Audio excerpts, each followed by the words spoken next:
안녕하세요. 이번 시간에는 컨테이너의 더하기와 곱하기 연산에 대해 알아보도록 하겠습니다.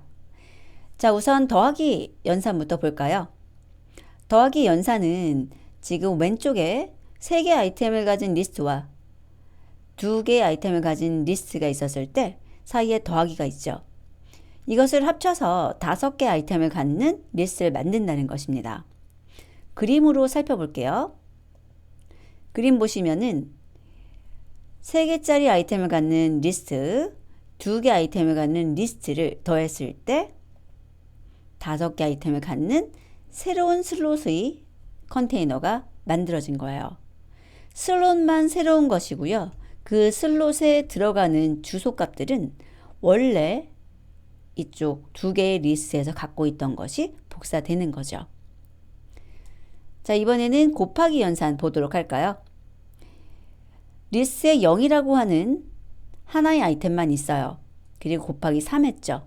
그러면 0이 3개 있는 리스트가 된다는 이야기입니다. 그림으로 보도록 할게요. 그림 보시면 리스트예요. 그런데 아이템이 하나 있는 거죠. 그리고 곱하기 3 했습니다. 그리고 나서 결과를 보면 슬롯이 3개예요. 여기에서 1개 아이템이고 곱하기 3 하니까 그것은 슬롯의 개수가 되는 겁니다. 그리고 0이라고 하는 값을 갖는 이 객체는 하나가 있고 그것을 3군데서 같이 참조를 하고 있는 거예요.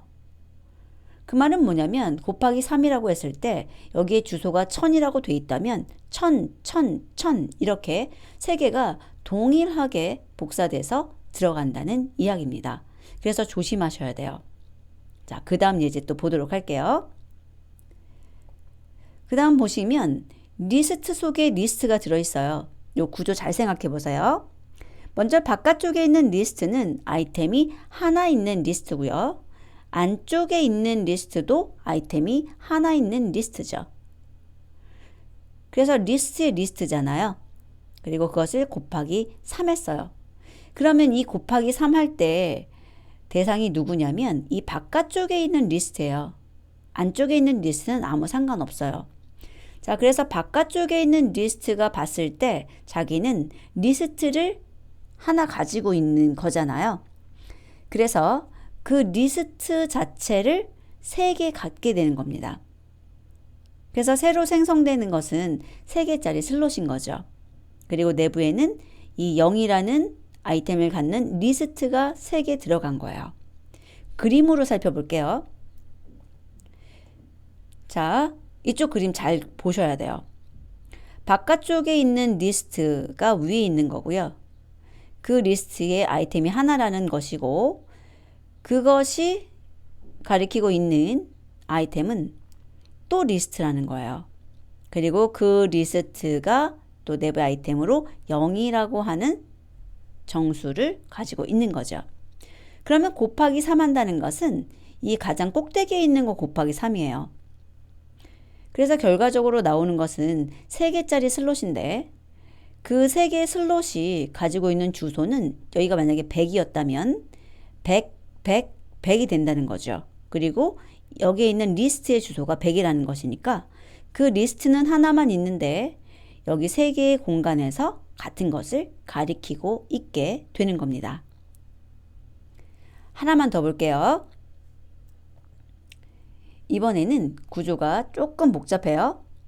리스트 내부에 누가 있냐면 연산이 하나 들어있어요. 그런데 0이라는 것을 하나 갖고 있는 리스트 곱하기 3 했죠. 그러면 0이 3개 있는 리스트라고 생각하시면 돼요. 이런 모양이죠. 그래서 0이 3개 있는 리스트인데 그것을 갖다가 아이템으로 갖고 있다는 거예요. 누가? 바깥쪽에 있는 리스트가. 그림부터 보도록 할게요. 이렇게 생겼다는 거예요. 자, 바깥쪽에 있는 리스트는 하나의 아이템만 가지고 있는 거예요. 리스트라는 거. 그런데 그 리스트가 어떻게 생겼냐면 0이라는 것을 가리키는 게 3개 있다는 거죠. 바로 이 부분. 대괄호 0 곱하기 3. 이 부분이 여기 아래 3개의 슬롯으로 구성되어 있고 다 0을 가리키고 있는 것이고요. 이 바깥쪽에 있는 리스트 입장에서는 그 리스트 하나만 가리키는 거니까 아이템이 하나인 거죠.